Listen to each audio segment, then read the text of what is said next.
you have to get your customers to prioritize their challenges. Welcome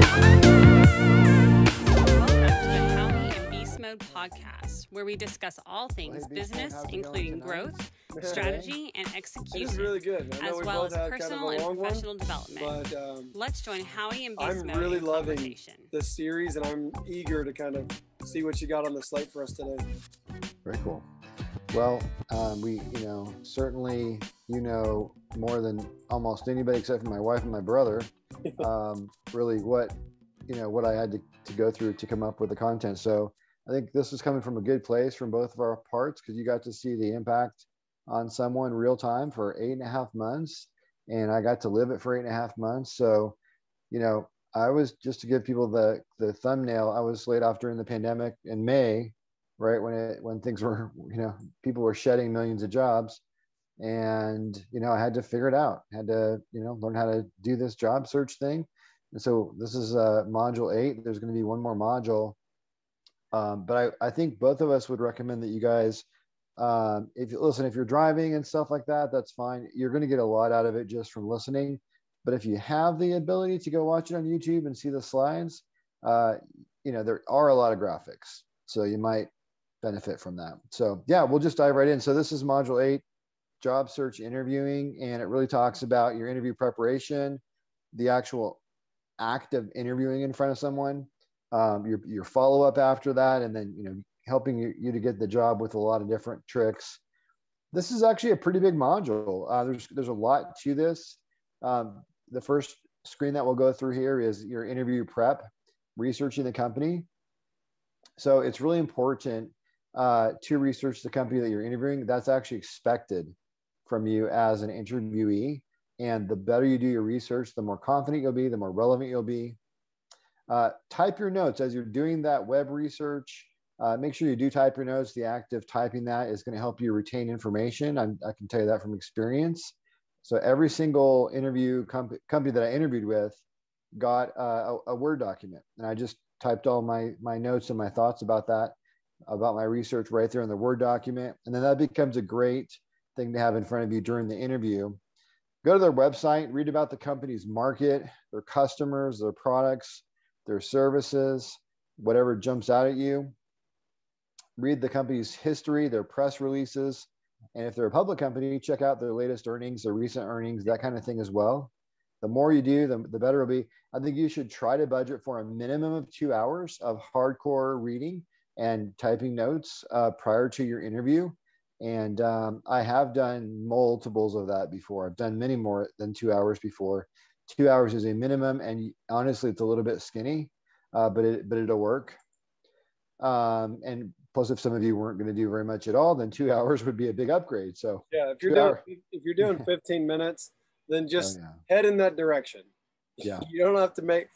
Again, as we've said with all of this, some of this may be overwhelming. We're not saying that if you're doing 15 minutes now to jump to 2, just start matriculating that way, mainly because you're going to see results if you do. Amen to that. Good point. Yeah, actually, I'm really glad you brought that up. So we've said this probably on every module, but I think people don't have to boil the ocean. These tips and tricks were, created over 8.5 months, right? So I hope your job search isn't that long, but there's only hopefully one pandemic like that in our lifetime. So I hope I don't go through one either. But interview prep. So go to the latest website in your report. Read that. You don't have to read every single word if it's 24 pages, but skim the things that are most relevant. Go to the company's LinkedIn, review the company's LinkedIn. Read the top executives. Go to their LinkedIn profile and read about them. Also read about the recruiter on LinkedIn and the hiring manager if you know who that is. Go read about them, and hopefully you'll have something to say from looking at their information. And put all that stuff in your notes, whatever stands out to you. Glassdoor, Beastmode's made a really good comment before about checking out people's on Glassdoor. Totally agree with that. Review the company page and the reviews on Glassdoor, and you know what? You should believe some of those negative. You start seeing a pattern of negativity, you should believe it. Yeah. Other social networks. especially Beastmode's more of a social specialist than me. But do a basic review of the company's YouTube, their Facebook, certain other social sites. LinkedIn's a big one, but I think YouTube is relevant. I will say that some of the companies that I interviewed with, I was very disappointed they hadn't had any posts for 2 years or of that nature on YouTube. And so I'm like, is this really a growing relevant company? Yeah. It does speak volumes. Are you going to, I don't want to throw you off timing or anything like that. Are you going to bring that up later? Like, okay, so I'm going to do all this. What am I looking for? What am I going to do with this information?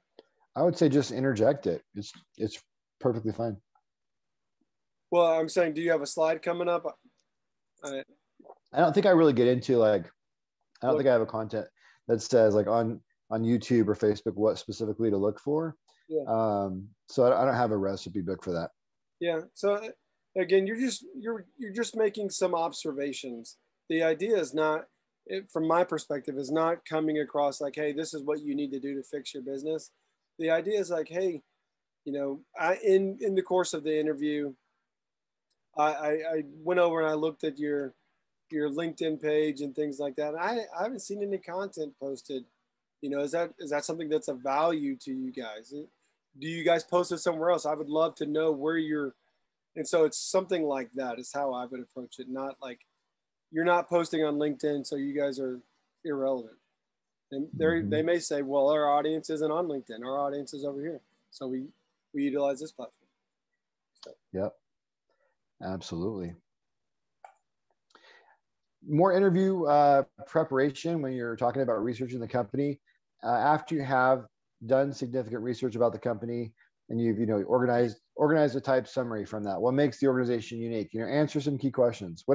These are just some example questions. Take a screenshot. What impresses you personally about the organization? Right? Why are you interested in working for the organization? And these are opportunities to tap into your personal curiosity about that company, your personal what's speaking to you, right? Because I think the reality of unpacking to the recruiter that you talk to or to the hiring manager that X, Y, and Z makes me excited, that'll come through, right? So just what's the honest answer? What impresses you about them? What are you interested? Why are you interested in working for the organization? Why are you a good fit for the organization and the role? This is part of you selling yourself, but come up with some good answers. Why are you a good fit? And then how about, can you articulate what the company's key products and solutions are? So there's one company in Dallas that I interviewed with that I think they thought I knew it as well as them. I mean, I went a little above and beyond with that one. And I actually distilled their product down into sort of certain categories and I kind of bucketed it a certain way. And so, I mean, you don't have to be at that level. Yeah. But again, I was pretty desperate in the pandemic, so I did anything that it took and more. But I think if you can at least boil down what the company's key products and solutions are, I think you'll really benefit from that. Or the company's goals. What about recent earnings? That'd be good to know. If they did have a down quarter or a down year, it's okay to ask about that. You may or may not choose to, but at least you'll know the situation. What ideas? This is one that I almost always did. Okay, so I'm going to park on this for a couple of seconds. So what ideas do you have for the company to grow, evolve, and or improve? And have those written down and be ready with those. Just say, you know what? During the interview, just say, do you mind if I carve out just a moment to share 2 or 3 thoughts that I have about how maybe the company could, add more fuel to growth? Maybe it's things that you guys have already thought of, maybe not. But I had some passion and some excitement, some ideas that I thought I'd love to share, right? And so that's behavior you don't normally see in an interview. And I've done a lot of interviews. So I think that would be something that would be helpful. And it also shows that you care, you're proactive, and you're creative. So what ideas do you have? Add to your notes a variety of questions such as, what is the history of the role, right? So the role they're hiring for, what's the history of the role, right? Very open-ended question there. What are the main duties and goals of the role? You may not fully understand the main duties and goals. And I think that's kind of a basic question that might be expected, right? Questions at least like that. Is this role new or a replacement, right? Is it a growth role, or did someone get fired, or did someone leave? Why'd they leave? A little bit of that. You don't want to get too negative, so don't go down a rat hole, but you know, it's a basic question you should think about asking. And again, like Beastmode said earlier, this is just a menu, right? You don't have to do everything. What type of work experience and personal characteristics are being sought for the role, right? So you may find that the way they answer that fits you pretty well. Or you may find out you're a total mismatch. You might be a great mismatch as far as your intelligence and your attitude and other things, but you may not quite fit the niche that they were thinking of, right? So you want to be aware of that. Maybe you'll overcome it, maybe you won't, but it's good to be aware of it. Usually you don't overcome that, by the way. If you're not, if they're looking for a certain category or a certain, you know, if you're a square peg, it's, you know, they may not fit you into a round hole. It just may not happen. It's not personal. Key responsibilities for the role, right? Key thing, right? What does success look like for the role? That's when I didn't hear a lot. I didn't hear people using that, but I use that sometimes. Yeah. What have others said they want for this role? So here's what I did. Here's what I'm saying with that. Okay. So the recruiter usually was coached by the hiring manager. Here's what I want. But I'm also curious, what else have they heard? Like other people or other stakeholders, or, you know, what are some things that, and I don't remember why that question was created. It must have been that there was multiple audiences that had different goals. Like sometimes I would talk to the sales leader, so I was going for sales roles, but I also talked to a technical leader, and they had not necessarily competitive ideas of what they wanted, but they had different ideas. Yeah. What problems will be faced in the role? That's a really good question. And the recruiter may not know that. But if you get past the recruiter to the hiring manager, which is usually interview number 2, that's a good question to ask. Yeah, and so with a lot of this, you just got to know your audience. And so just like you said, some of the, like, you need to be thinking about a lot of these things, but like some of these questions aren't meant for the recruiter. They're not meant for interview 1. They're meant for interview 2 or 3. But it doesn't mean they don't need to be top of mind, you know, whenever you jump in. Because again, for me, I would want to know. I want to know as early as possible, what is a successful candidate, or what is somebody who's done this job well? What do they look like? And if they don't look like me, I want to know as early as possible. I don't want to be banking on it. So true. And then who does this role report to, right? You may have some idea, you may not, but it's, you know, that's just kind of a throw-in question, but it's a good one. So these are all, you know, this is like 7 or 8. I think this is looks like it's 9 questions. So maybe you'll write these down and maybe you'll modify them. But having a few questions that you typically ask means that you don't have to focus on, you actually are going to work less hard by being a little bit prepared and by having a little, maybe like a template, right? So it's like, you might even print a bunch of them out or have them on your computer, have like a new sheet for every, and I'll show you that here in a minute, actually. But that's what I did, is I ended up having a new sheet for every company. So you can reuse these questions. You don't have to do all this brain work every single time. You can focus on the novel things about that company. Interview prep special tactic. In more than one interview, I was able to boil down the product offerings in a simple and compelling way, as if I worked there, right? So this is kind of, as the kids call it, this is kind of extra, but I did do that. And in one case, this is a notable one. I practiced this like crazy. But in one case, while interviewing for a company who sold training on the public cloud to companies and organizations, I got really creative. And during the interview, and I didn't do this on the fly, rarely are you going to come up with something on the fly that's just brilliant, right? Normally you got to do this stuff offline, and then you rehearse a little bit, and then you deliver it in a quality way. But you may have a few things you come up with that are novel right in front of them. But at least in my case, especially being an introvert, we tend to do a good job. We don't mind presenting, but we have to prepare usually on our own, and then we can present it, and it's pretty good. Maybe you're an extrovert and you're a little bit better on your feet. That's great. But in my case, I just did preparation beforehand. However you get there is fine. But in this case, I said, you know, I think your solution really boils down to this. Secure your cloud infrastructure by training everyone on best practices. Save on excess cloud costs by training staff on strategies to run lean. Scale staff abilities and train everyone to the same level of quality, to the same standards, right? So secure, save, and scale, right? And I think that's just one example, but there's multiple times I did stuff like that and I blew them away.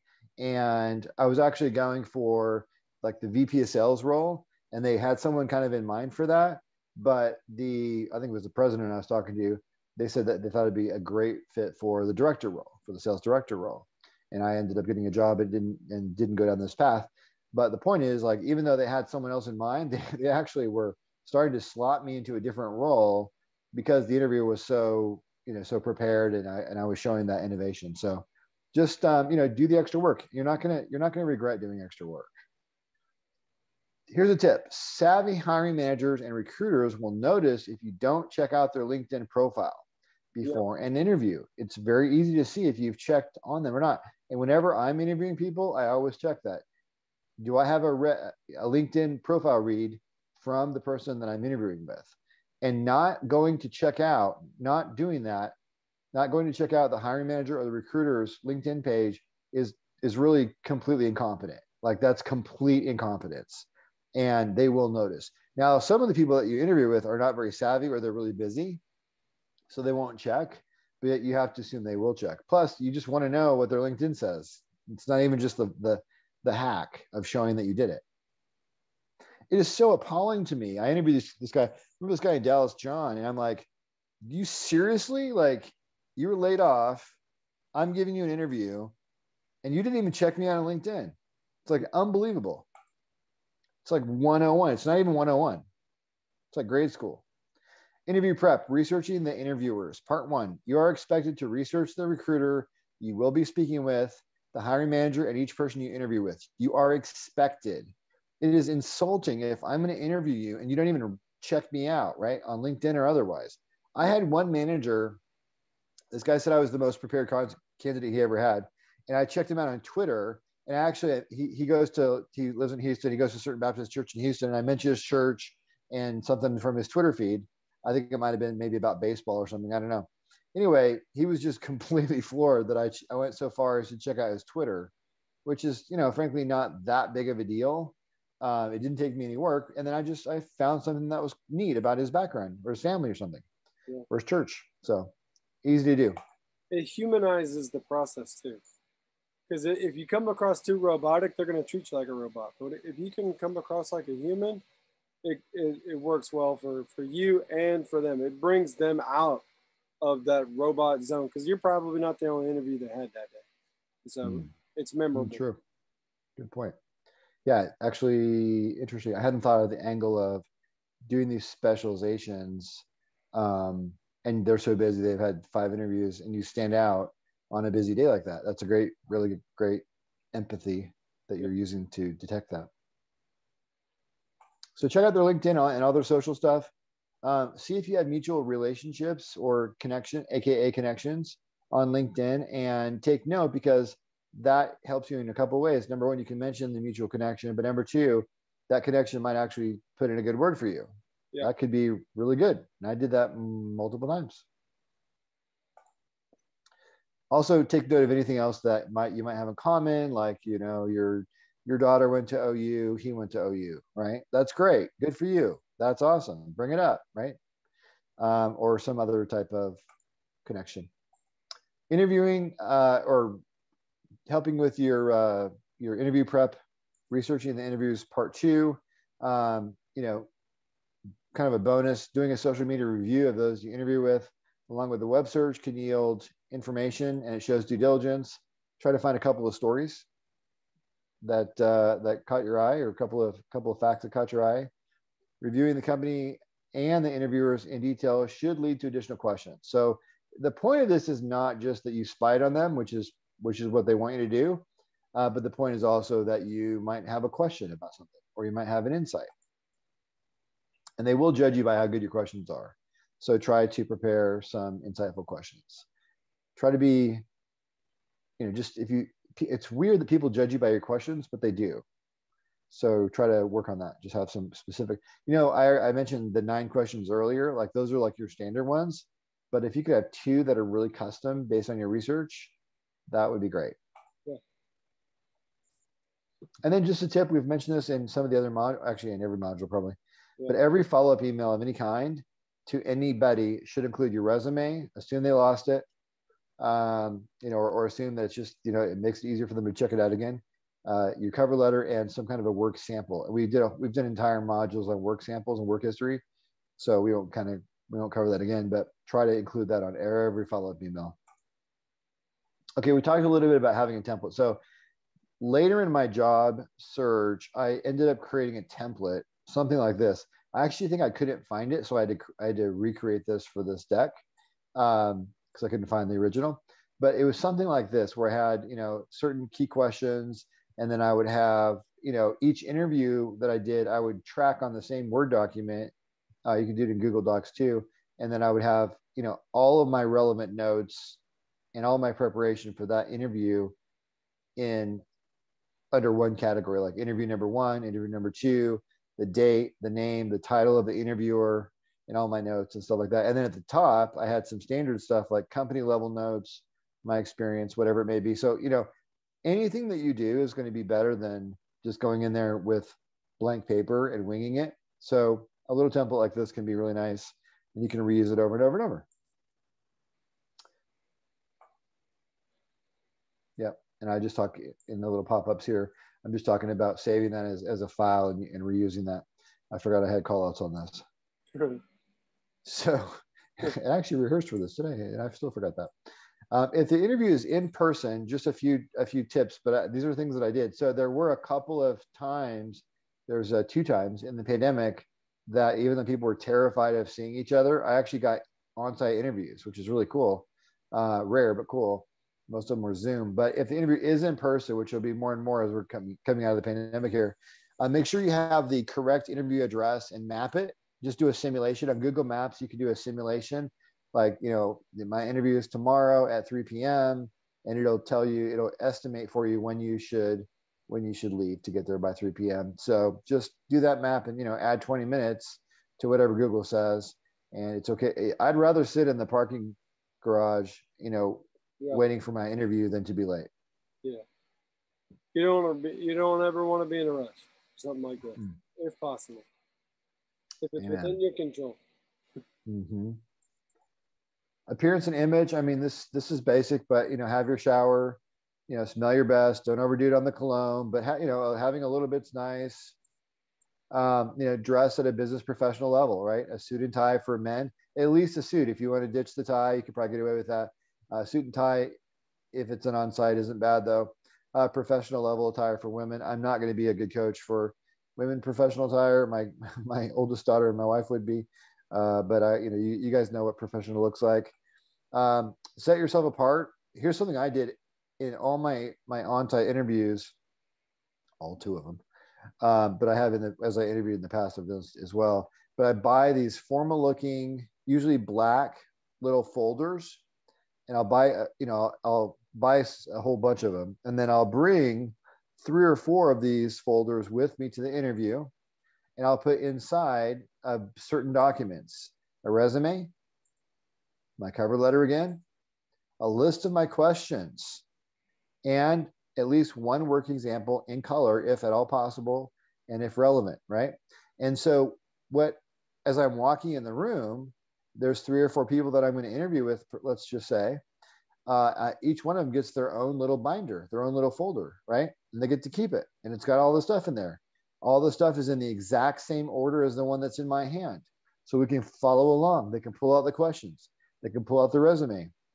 Guys, I'm telling you, people are not doing this, and you can look good and you'll feel confident. And it's just a more efficient way of running your interview, right? Puts you in more of a command and control situation, right? What my mindset here is, there's certain things you want to be memorable for. There's certain things you don't. Like, of all the things that you're mentioning here, I don't want to be memorable as the guy who smelled nice or the guy who did not smell nice. But I do want to be memorable as the guy who is very well prepared. Like, if they could not remember what I wore or whatever, and they're like, man, that guy was well prepared, and gosh, we got to get him back here again. That's a good 100%. thing before. Instead of saying, that guy didn't really interview well, but he had a nice tie on. that tie blew me away. You know, that doesn't help me, you know? No, So it really doesn't. So now what about, now we know a lot of interviews are over Zoom now, right? Or WebEx or different things, right? So what about if the interview is a video conference? A lot of stuff here. So first of all, you still dress professionally, and it's fine to wear your cargo shorts on the bottom, right? It's okay. And that's not weird or like a hack. That's okay. It'd be stupid if you're sitting at your desk with slacks and dress shoes. You know, put on your cargo shorts, but on top, have your, you know, be professional level, right? Set up your webcam, test it in advance, make sure it works well. You know, make sure it's at eye level. This is a trick, okay? People, make sure you look at the camera when you're interviewing. And it's okay. So for example, on this podcast, you know, we plan for kind of how we look at the camera. And we're not professionals for podcasting. We're pretty much doing this as a hobby for ourselves. But even for this, I have my camera at a certain level where I know I'm generally looking in the direction of the camera, right? So kind of plan for that during the interview as well. Try to make your orientation kind of eye to eye. Check the lighting in your space and do the best that you can to make your lighting decent, right? Have a, you know, and a lot of people just don't think about this stuff. It's like grainy and dark. I'm telling you, I've seen it all. Have a clean and professional and interesting video conference background. So virtual backgrounds are okay, but if you can spend, you know, a little bit of time and not even a lot of money. I had one lady that I interviewed that honestly, she was more of a friend, but I was helping her with some job search stuff. She was very professional, had a nice background, and she even lit a candle behind her, right? That took what? That took seriously 30 seconds extra to do that. And I was like, what a prepared person. Really neat person, really great family. But have a clean background and a nice looking background if at all possible. And also sign to the conference at least 3 minutes early. And you know what? They'll appreciate the fact that you're early. So during the interview, a couple of things to think about. First, break the ice. And by the way, the reason I had a manager criticize me pretty badly on this back in 2015 or 16. And so I've gotten to where I try to really do this. And that is I try to break the ice and ask about family or something personal first, and then share a little bit about yourself maybe too. And so be friendly and confident, even if you're not feeling it. Take that deep breath, right? And smile. If you smile, it actually has a way of physiologically lifting up your mood a little bit. Believe it or not, it actually, if you try it right now, right? Smile, right? It kind of lifts your mood just a little bit. It's weird, but it does work. So smile, take your deep breath, and then just try to ask, you know, something that breaks the ice, something personal. Yeah. It's nice to do that. Again, this is again just humanizing yourself and this perspective, reminding the individual, hey, I'm a person and I need a job, and you're that person too. You know, I'm not just a robot interview. Yeah. Mm-hmm. So true.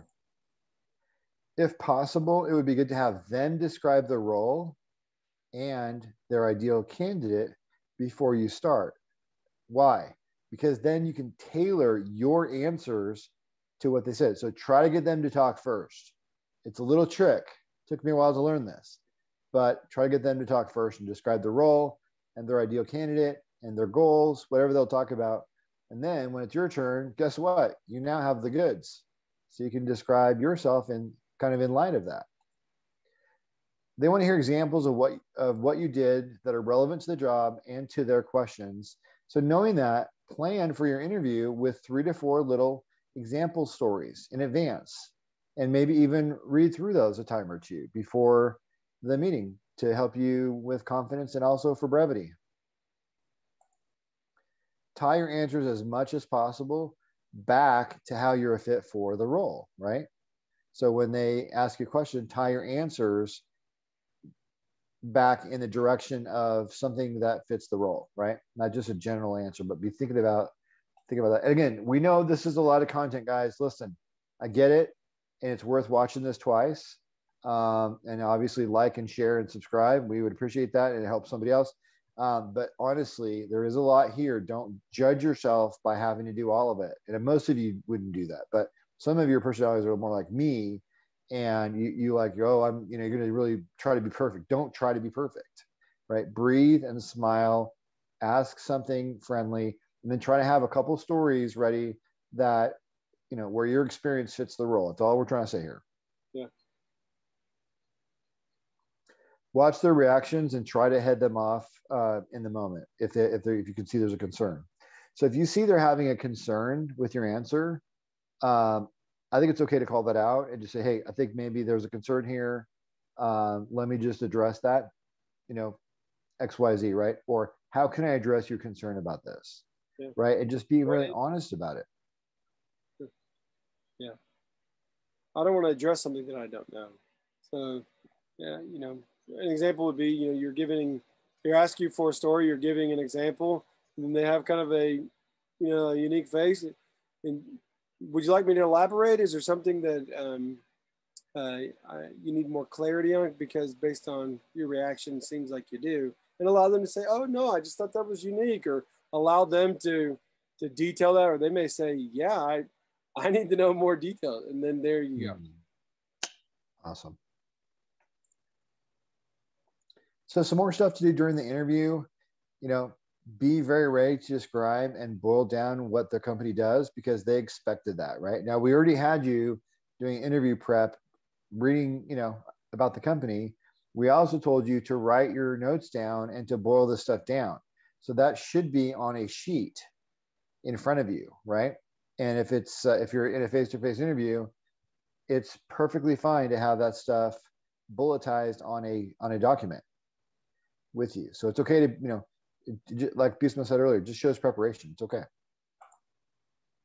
Make sure to prepare and ask 5 to 6 insightful questions. We talked about that a little bit. Yeah. Express excitement for the job. Ask what the next steps are after the interview. Soft skills matter. Stuff like a handshake if it's in person. Looking the interviewer in the eye is great. A smile goes a long way. Some of those basic things, Beastmode talked about, just that, show that you're human, right? Be friendly, be likable. Thank them for the interview. Ask for the job, right? So people expect you to ask for the job. Do ask for the job. If you're not sure that you want it, I think it's still harmless to go ahead and ask for it anyway. I mean, there's a few quirky personalities out there that if you don't ask for the job, you don't get the job. Like they're, especially in the sales world. And I think that's weird because that's too binary. That's not a very nuanced perspective about you as a candidate. There might be a lot of reasons why you don't ask for the job. One of them might be you're not really sure. You're talking to 5 people. You're not sure you want that job, right? You're not sure. You're trying to, it's almost like you're doing mutual research by doing an interview, right? Yeah. Still, go ahead and ask for the job. Yeah. One thing that I'll say on that is, for me, every time I've done an interview, I have my list of questions or whatever. I always save one that's kind of like a hip pocket. So at the end of the interview, when the interviewer asks me and says, do you have any other questions? The answer is yes. I have at least one. Me personally, I never like finishing an interview like that, where they say, do you have any other questions? You're like, nope, all good. Like, there's no way you answered all my questions. I need to have at least one, and then same thing, if I was on the other end, and if we were done and they didn't have one question, I would be a little kind of confused that nothing in this entire time. Did you want more clarity on, or you didn't think of something? Yeah, because curiosity is a sign of intelligence. So you may actually do yourself you might just be nervous or tired. Yeah. But like Beastmode said, if you do have a question ready, it'll make sure that you look naturally curious, which people want to see that. And just interested. Mm-hmm. Naturally interested. Yeah, I do. I got one more. If you got time. They may say, no, I don't have time. Okay, well then I'll email it to you. It's something to follow up on. That's perfect for your follow-up. Exactly. That's okay. Yeah. And by the way, you may not cover all your questions, and that follow-up email is a great, and I don't have that in here anywhere, but that's a good idea, that it's okay to ask questions in your follow-up too. It's great. Balancing your stories and examples, this can burn you, and I've been burned on every angle of this. But on the one hand, the hiring manager wants to hear what you did. They do want to hear about your creativity, your hustle, and your experience. But on the other hand, some of them want to hear some of those types of things where you did make a difference, but they want to hear that you collaborated with others. I had one guy in Frisco, Texas, for a company that just moved to Frisco, software company.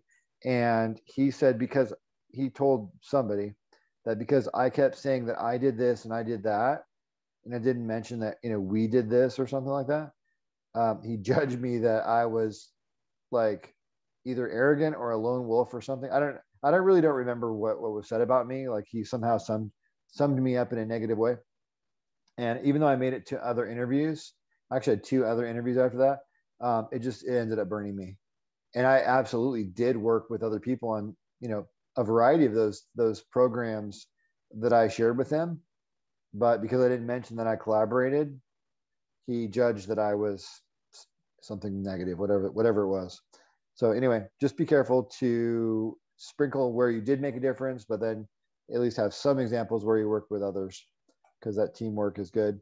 So include both aspects to stories. And you know what? You're going to be judged unfairly, and that's okay. In this case, I think it's good that I didn't work for that manager, because if he mistook me in the interview, there's a strong chance that I would be mistaken by him throughout my entire time with him, right? So it's kind of good that he ruled himself out with his little misjudgment of me.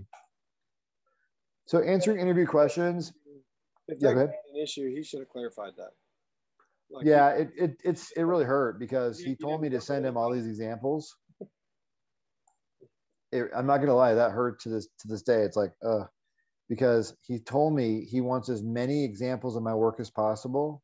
So I probably gave him like 7 or 8 pretty strong examples.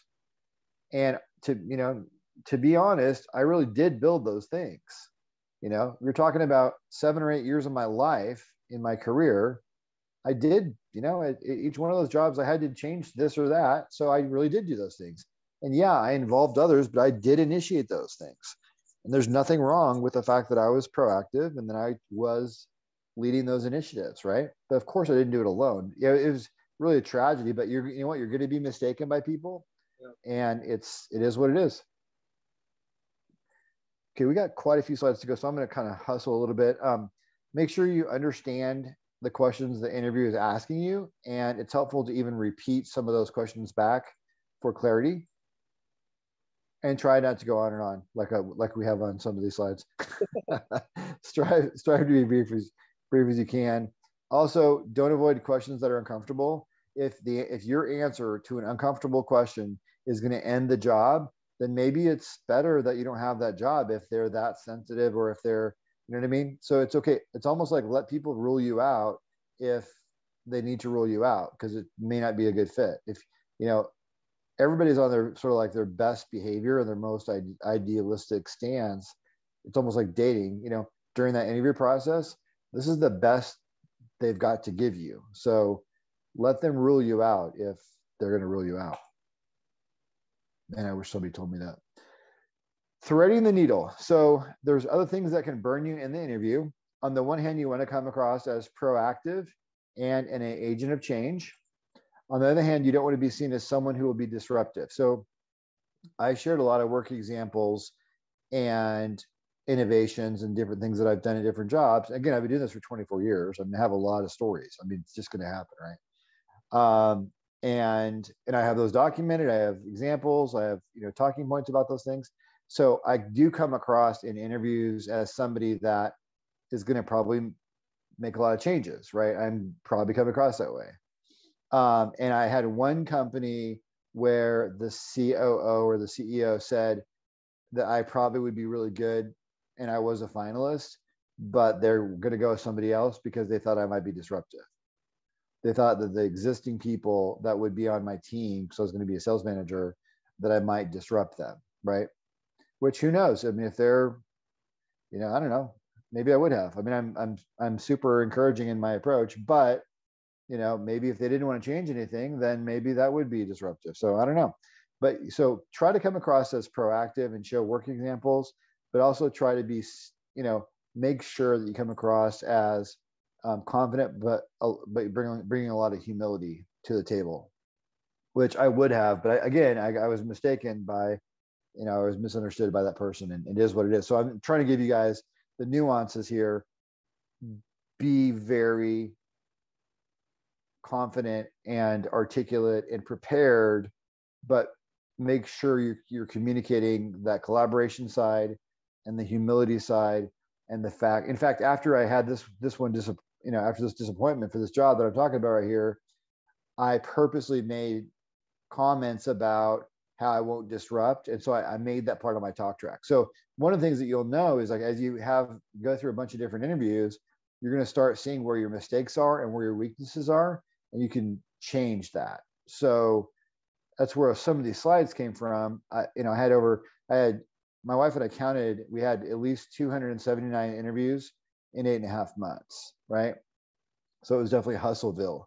And so because of that, that's why I have so much content here, is I had so many adjustments that I had to make, and each one of those was a lesson. Asking about the next job. So this is one that I got from people that I have interviewed, because I've hired a lot of people over the years. And when you're trying to land a job, you might be interested in knowing what the career path is, and that's okay, right? What's the next job after this? But you have to kind of balance that, because the hiring manager doesn't want to invest in you if literally in the interview you're already asking about the next job, right? It's like, can I not work with you for like 2 years before you are trying to like leave me, right? Or 1.5 years or something. And so you want to just be careful that you're honoring the job that's in front of you and not just already looking past it, right? Beast mode, is that making sense? Does that make sense? Totally makes sense. Okay, good. Totally. So because someone has pushed back to this before. They've said, well, doesn't that show ambition? And I'm like, it might. It just depends on who you're talking to, and also depends on what the context is. There's a lot of it depends, because this is a very soft skills process. Your job interview is a soft skills war. So it could burn you, or it may not. It might show that you're career minded. I mean, it just depends. So be aware that it's a balance. Yeah. I mean, and again, in all this, my response is always going to be, I'm going to go a little extra and allow for the opportunity for clarity. But if I don't cross that line or provide information or step out, then you'll never get that. And so I'm always willing to come across and then reclare, oh, I didn't mean it that way. Or yes, I did. And I'm, I'm always willing to do that. Mm-hmm. Speaking about prior employers. So be careful in relating stories about, why you left or why you were let go from a prior employer. Be careful how you relate those stories, right? It's easy to let negativity slip through. I remember one interview, I didn't want to work for this company anyway, but I would have to feed the family. But I did not want the job. But I mentioned something negative about a prior employer, and it's somehow slipped through, and that ended me in that role. So find a way to share the same stories in a positive way, and don't share hard feelings or hurt feelings, even though you might have them. And listen, work life is hard. You might have some hurt feelings, right? But just make sure you don't share that in an interview. Also, let's get healthy. Yeah. Yeah, go ahead. No, I was just agreeing with you. Mm-hmm. The post-interview thank you email is a big one. After each and every interview, you must send a well-written thank you email. Guys, millennials don't always know this. Gen Z probably really doesn't know this. So just to educate you, you have to send a well-written thank you email. And by the way, if you want to be really extra, as the kids say, you can send a physical card.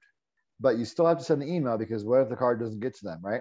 Especially with the pandemic and work from home and all that stuff, they may not go into that office ever. So they may never get your thank you card. So you can do that if you want to. That's pretty optional. It's also rare, but you have to do your thank you email. Attach your resume. Do you see a trend here?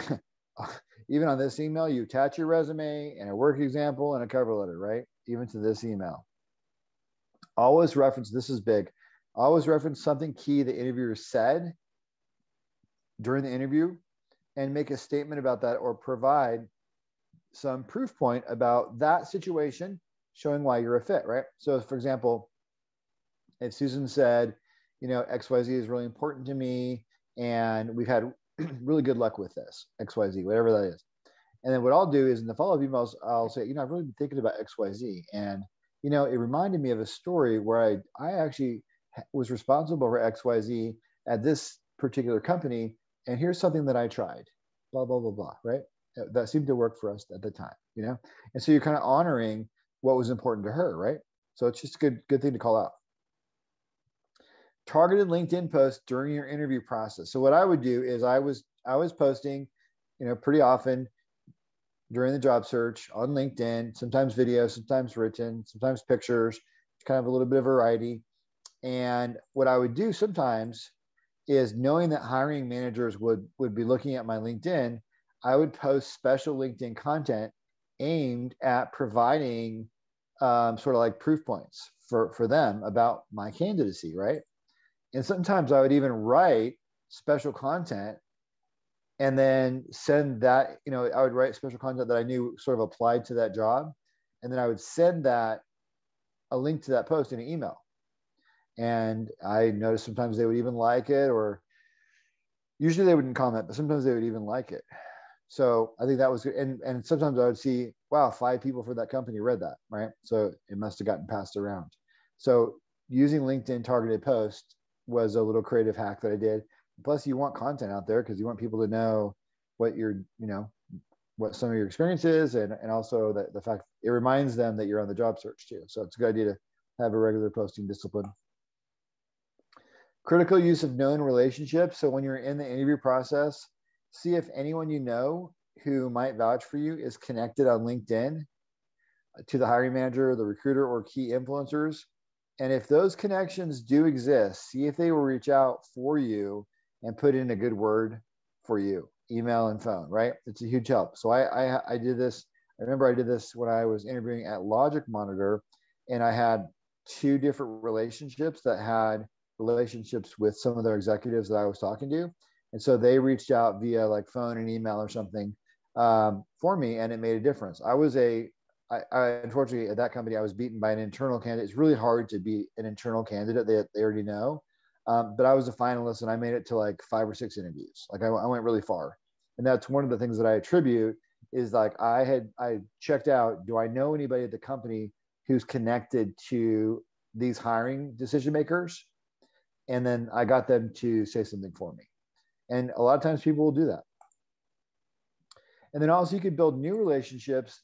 I did this when I was interviewing with MuleSoft and with AWS.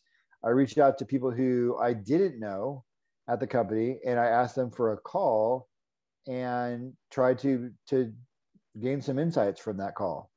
And in 1 or 2 cases, they even put in a good word for me. They even said something about me.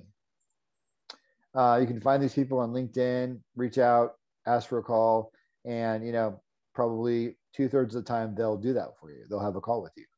It's you know, it's a 10-minute commitment on their part. It's not a big deal, but a lot of different things can come from that, and they might even put a word in for you. Strategic gifts, and I know this is a lot of stuff. Listen, I understand this is a really big module, but you know, this is more than one job search, and this is a lot of history boiled down into one little deck. But gifts are a good thing, and you don't use gifts every time. I think I've only done it twice. But giving a modest, relevant, tasteful gift can be a way to set yourself apart. And it's got to be low dollar, or else you're basically bribing. No, it's got to be something low dollar that's nice, that's thoughtful. I actually remember Candace, who brought me a Starbucks. This is back in 2001. See how long ago that was? It was my first management job. Very nice idea, right? How did she even know I drank coffee? I don't know. Very nice person, right? Very proactive, small little thing to do. Being organized, prepared, and sharing a gift can set you apart. I personally gave the book Grit to a hiring manager 5 years ago, and they recently told me it was memorable. Got that? So Candace, I don't know how many years ago that was now, 20 years? I don't know. Anyway, a long time ago, I still remember the coffee. And then this hiring manager 5 years ago remembers this little book I got him. Okay. It's a big deal. Now, you're not going to give away a watch. You're going to do something nice, something small, but nobody does this. I'm telling you, I've never heard about it except for Candace, first time. So try that. Time kills deals. You've got to be a regular you got to be, checking in regularly with recruiters and hiring managers to stay top of mind and show that good follow-up effort. And when you check in, always check in with some kind of value. You do not, by the way, you never say, I'm just checking in. You don't do that. You come up with some reason, something useful, like, hey, I just realized that I had XYZ that I think might be useful to you, blah, blah, blah, blah, blah, right? Stuff like that. So come up with a valid reason for your follow-up. Improving your chances. During one interview process, I created a resource that okay, here's what happened, okay? I was interviewing with support.com and I did all this special stuff to even get in the door, and that's a long story. I already mentioned some of it earlier. But one of the things I did was they had this like 40-something point criteria of the candidate they wanted, okay? So I took the time I downloaded that resource, I created an Excel spreadsheet, and I created this little map that you can see here. And there was like I said, there's maybe like 40 things on here. And for each one of the items, I restated over here in this column, the requirement. And then I put an example of how I had done that somewhere, right? All the way down times 40. And I made it perfect, just very quick and very, again, I spent 24 hours on this. By the way, 24 hours, I mean, I'm not just saying like a day. I mean, I spent more than 20 hours on this, writing and rewriting it, formatting it, making it pretty, making sure it printed out. If you print it, it'll print on, it doesn't get cut off. It's probably like a 3-page thing. So that's, again, that's extra, but the CEO was on the verge of hiring me. He got replaced, unfortunately, by the board, but he was on the verge of hiring me because of this kind of extra, right? This shows effort and diligence. And I'm not suggesting that you do this. I'm saying think about ways of improving your chances and doing things that are special. And that's because no one's going to do this, right? Whatever your idea is, your little XYZ idea, great. No one's going to do that either, right? People typically follow a fairly simple process. Okay, I think we're getting close to the end here. Thanks for the update. Yeah, your competitors won't do this and it'll help you. By the way, I'm saying all this with humility. I'm not saying oh, I did awesome stuff. I'm saying this is 8.5 months and I was desperate to get a job during the pandemic when people were laying people off. You're willing to spend 20 hours on a document to set yourself apart when your kids are, they're going to pull your kids out of school because you can't afford it. Okay. So I'm just saying desperation is a great teacher. So anyway, that's the lesson is more of just doing the extra thing because it can make you more competitive. Improving your chances. During my job search, in order to illustrate my experience and creativity, I created a compilation of the very best practices I knew about. I presented this information in a document that I call Project Insight. And I literally created this. By the way, I know for sure this is over a 40-hour effort, but it was about maybe like a 5-page document. Very, very pretty. Very, very every word in the order of every word, every category thought of basically how I would develop a campaign to methodically develop new customers. It's a sales campaign builder, basically. Okay. And I used this to I was interviewing with Fisher Investments at the time, and I ended up being able to use this at other companies as well. So again, any work that you do is never wasted because you're able to use it over and over and over. And I will have this document forever now. It's fun to read and it's interesting and it reminds me of best practices and stuff like that. So it's you just never lose out on hard work. In fact, there's a Bible verse that says all hard work brings a profit. I have experienced that to be true. So I was able to pull this up many times actually during interviews with key hiring executives, and I would send them excerpts of it to show them kind of a sample of my thought process. And it made a big difference in almost all cases. And in one case, the hiring executive immediately sped up the hiring process for me. That was at Fisher, actually. You have areas of expertise, so turn those into a practical plan. Beastmode and I talk about nursing from time to time. And my youngest daughter might be looking at nursing, actually, which is a fun fact. But it's a career area that I was interested in years ago. And if you're in the nursing field and you're trying to become a nursing manager or you're interviewing, you probably have your own project inside that you can come up with. Here's the 3 best ways to increase XYZ outcomes, right? So you have things. This is really a passion of my life too, is I really feel like everybody has a project insight in their blood.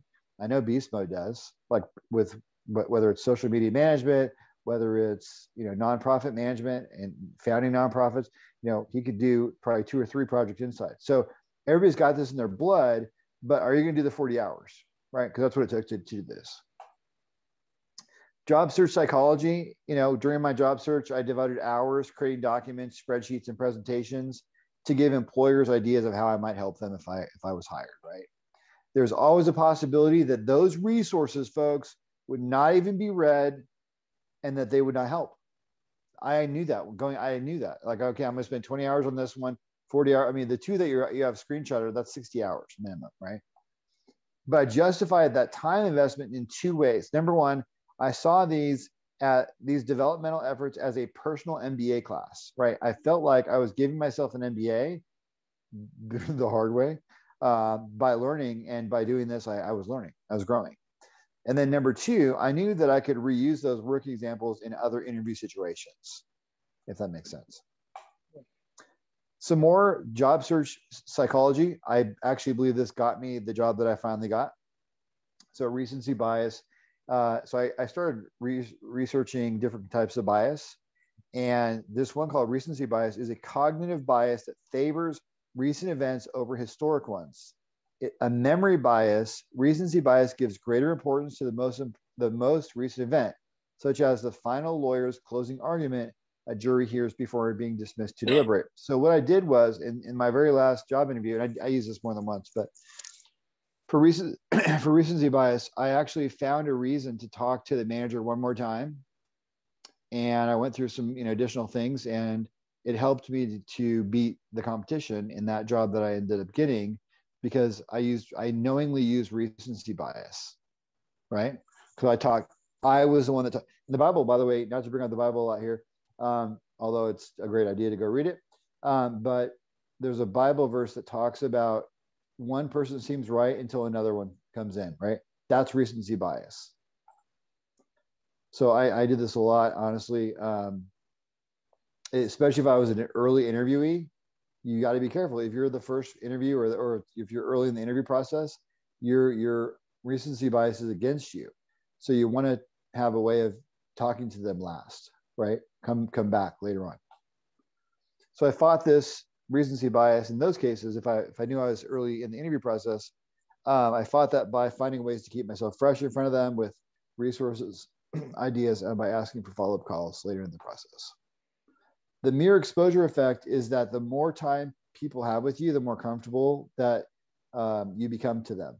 And so the mere exposure effect is very useful as well. So what I tried to do is I tried to build a virtual relationship with recruiters and key hiring managers, because the more people are familiar with you, they naturally warm up to you. And this is called the mere exposure effect. It's another thing in the category of biases. And it's a key reason to stay in touch with people. They will view you more favorably over time if you do a reasonable amount of friendly follow-up, right? And also, by the way, doing this follow-up also helps with recency bias. I know that's a lot of stuff, y'all. Yep. But last slide is deep preparation and note-taking are your foundation. That's how you start, is a lot of research and note-taking. Honestly, that's probably 50% of this thing. Good follow-up work is probably 20%. And then having, the interview execution is at least 30% as well. Having good questions ready, being clear, and being brief. So that is it for this module. I know that was a lot, but honestly, that's, that interview process really is where you live or die. Yep. I mean, it's a fire hose, but again, it's one of those things that some of those things are going to be highlighted and say to you, and you're going to say, I know I need to do that. So go pause, go rewind, go screenshot, make sure you capture those. Some of these, I mean, again, even I'm listening and it's like, I love Howie, but I'm never going to do that. It's not my personality. I know it doesn't fit me. And if I try to do it, it may have taken Howie 20 hours, but for me to do it would take 45 hours. Well, that's not a good use of my time. And so some of these things, you just have to find out what's you and what's not. Again, you're finding out, okay, here's where I'm starting. I just want to start matriculating towards this. Again, we've probably said it on every module.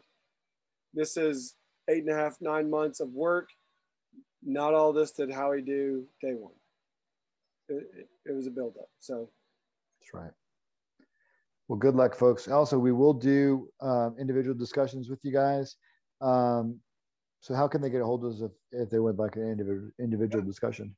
Comment on any of the social media posts that you see, or you can send us an email at Howie and Beastmode@gmail.com.